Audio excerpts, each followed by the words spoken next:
불안장애. 불안과 두근거림은 어떤 게 먼저인지 헷갈리시죠? 공황장애인가? 심장질환인가? 안녕하세요. 순천향대학교 서울병원 정신건강학과의 황지혁 교수입니다. 안녕하세요. 심장내과 이성수입니다. 오늘 토크에서 두 교수님 조합 어떻게 일어나는 거예요?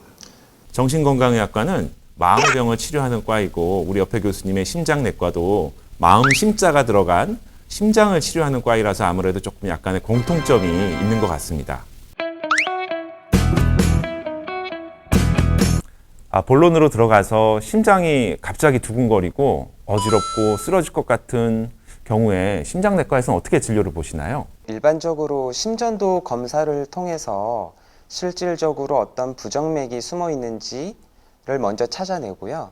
혹은 24시간 동안 심전도를 측정하고, 하지만 이러한 여러 번의 검사를 통해서도 밝혀지지 않는 경우도 있고, 실질적으로 환자분이 그 심리적인 요소가 두근거림에 관여할 수가 있기 때문에 저희는 때론 그래서 이 정신건강의학과 선생님들의 도움을 받기도 합니다. 심장내과에서 의뢰해 주신 환자분들이 많이들 찾아오시는데요. 이런 경우에 이제 환자분들이 증상이 발생한 전후 상황이나 그 당시 어떤 느낌, 보통 환자분들은 죽을 것 같은 느낌을 느끼고 이게 무슨 소리야? 이런 죽을 것 같은 느낌에서 생기는 불안이 두근거림을 또 악화시키는 경우가 많이 있거든요. 이런 상황에서 검사에서 특별히 이상이 없다 그러면 저희 과에서는 공황장애로 이제 진단을 내리고 치료를 시작하게 됩니다. 저희 공황장애 환자분들 같은 경우에는 많은 분들이 이거를 진단할 수 있는 무슨 검사가 있지 않느냐 이렇게 많이 궁금해 하시는데 사실 저희 과에서는 이를 무슨 검사를 통해 진단을 내리기보다는 앞에 심장내과에서 검사를 통해서 심장의 이상을 다 이렇게 확인한 다음에 오시면은 저희가 환자분과의 면담을 통해서 진단을 내립니다. 보통은 이런 공황 발작이라고 하죠. 심장이 이렇게 빨리 뛰면서 쓰러질 것 같고 매우 공포스러운 느낌을 두 번 이상 자주 반복적으로 겪게 되고, 그래서 이런 분들은 이런 증상 때문에 걱정이 돼서 외출을 삼가하거나 특정한 장소를 회피하거나 이러는 경우가 많은데요. 보통은 사람이 많은 곳, 지하 공간, 좁고 답답한 곳, 더 나아가서는 고속도로, 비행기 안 이런 곳에서 공황 발작이 생기거나 생길까봐 불안해서 조마조마한 느낌을 계속 갖는 경우가 많습니다. 덧붙여서 말씀드리면은 그 두근거린다고 할 때 일반적으로 심장 자체의 문제일 가능성도 물론 있겠고, 때로는 갑상선 기능 항진증과 같이 혹은 빈혈과 같이 내분비적인 문제 혹은 혈액적인 문제에서 이러한 빈맥을 유발하는 경우도 있습니다.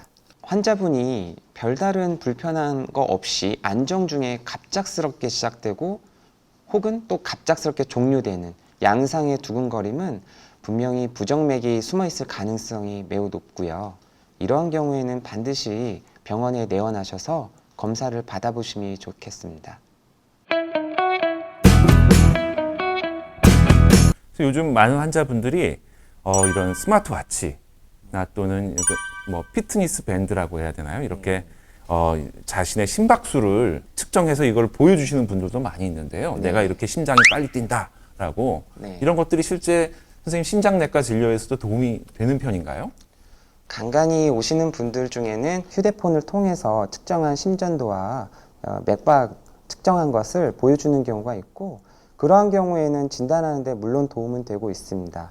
다만 아직 이 법적인 문제 때문에 우리나라는 아직 도입이 조금 많이 늦어진 편이긴 한데, 최근 들어서는 점점 이런 웨어러블 기기를 활용한 진단 기법이 점점 넓어져 가고 있는 것 같습니다.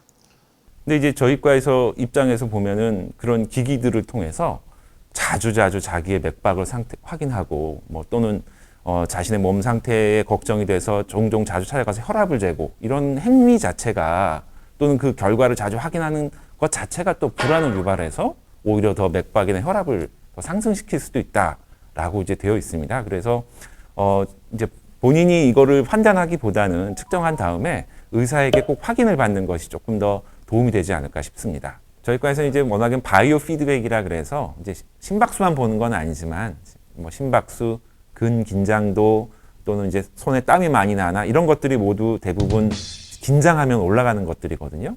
자신이 얼마나 긴장하고 있는지 또는 반대로 자신이 얼마나 이완할 수 있는지 이런 것들을 이렇게 화면을 통해서 보여주면서 이완을 시킬 수 있는 그런 치료법도 있기는 합니다.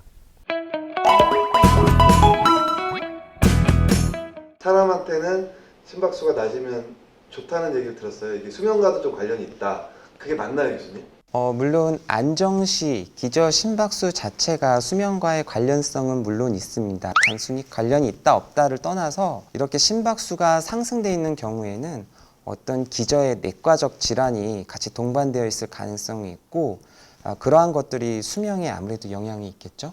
저희과적으로는 직접적인 연관은 없지만 스트레스 상황에서 우리가 이완을 하거나 또는 뭐 명상 이런 것들을 통해서 이렇게 안정 상태에 들어가게 되면은 심박수가 낮아지는 걸로 되어 있습니다. 애청자 분들로부터 질문이 도착했습니다. 네.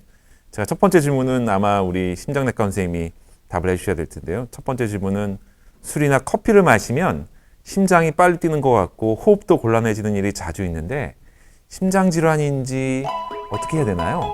심장 질환 중에는 특히 부정맥과 관련돼서 이 술이나 커피가 악화 요인이고 해서 일단 이런 부정맥 환자들 중에는 술과 커피를 반드시 끊으라고 말씀을 드리고 있고요. 이렇게 증상을 매번 느끼신다고 한다면 한 번쯤은 심전도 검사를 해보시는 거는 큰 도움이 될 것 같습니다. 물론 모든 사람들을 대상으로 해서 금주하라고 얘기할 수는 없겠지만 적어도 두근거림을 반복적으로 느끼시는 분이라면은 금주 하시는 것이 일단 중요하겠습니다.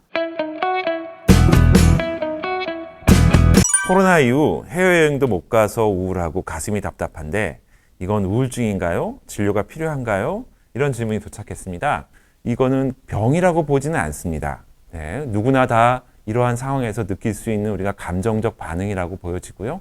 하지만 이제 우울증과 우리가 구분이 필요한데요. 우울증이라고 우리가 판단을 내리려면 하루 종일 지속되는 우울감이 2주 이상 계속 지속되고 따라서 잠을 잘 못 자거나 입맛이 떨어져서 식사를 잘 못하거나 아무것도 할 수 없는 의욕이 떨어지거나 등등등 다양한 증상이 동반될 때 우리가 우울증, 주요 우울 장애라고 진단을 내리게 됩니다. 주변 분들이 보기에나 또는 자신이 판단하기에 이런 것들이 조금 오랜 기간 동안 깊게 진행된다면 가까운 정신과 의원을 찾아서 진단을 받아보시고 필요하면 치료까지 이어지면 더 좋겠습니다. 또 저희 그 상사병이라고 하잖아요. 네. 네, 상사병. 이것도 병으로 볼 수가 있는 건가요? 심해지면? 글쎄요. 상사병은 제가 진료를 보면서 상사병으로 오시는 분들은 한 번도 보지를 못했는데요. 근데 물론 이제 이런 것도 큰 범주에서는 스트레스에 들어갈 수는 있겠죠. 자기가 원하는 대로 되지 않아서 생기는 어떤 그런 마음의 상태니까요. 예, 그래서 이 스트레스가 깊어지고 길어지면 우울증으로 이어질 수 있기는 합니다. 네, 그런 경우는 아까 말씀드렸듯이 우울증의 어떤 기준이 맞는지 보통 하루 종일 우울하고 그게 2주 이상 지속적으로 지속될 때는 우리가 우울증, 우울 장애를 의심해서 진료를 받아보시는 것이 필요합니다. 오늘 촬영이 좀 어떠셨습니까? 많이 어색하고 사실 두근거림이 오늘 이 토픽이었는데 촬영 때문에 제가 두근거림이 생긴 것 같습니다. 네. 요즘 이제 코로나19 때문에 언택트 시대라고 하는데요. 이렇게 실제로 이제 우리 유튜브 시청자분들과 직접적으로 대면하지 않고 이렇게 카메라를 통해서 만나게 되는 것도 참 어색하지만 앞으로는 좀 익숙해져야 될 상황인 것 같습니다. 많이 두근거리시다고 하시는데 두 번, 세 번 하시면 네. 익숙해지실 것이라고 저는 생각합니다. 네. 네, 시청자 여러분, 저희 순천향 유튜브 많이 사랑해 주시고요. 구독과 좋아요 꼭 부탁드리겠습니다. 감사합니다. 감사합니다.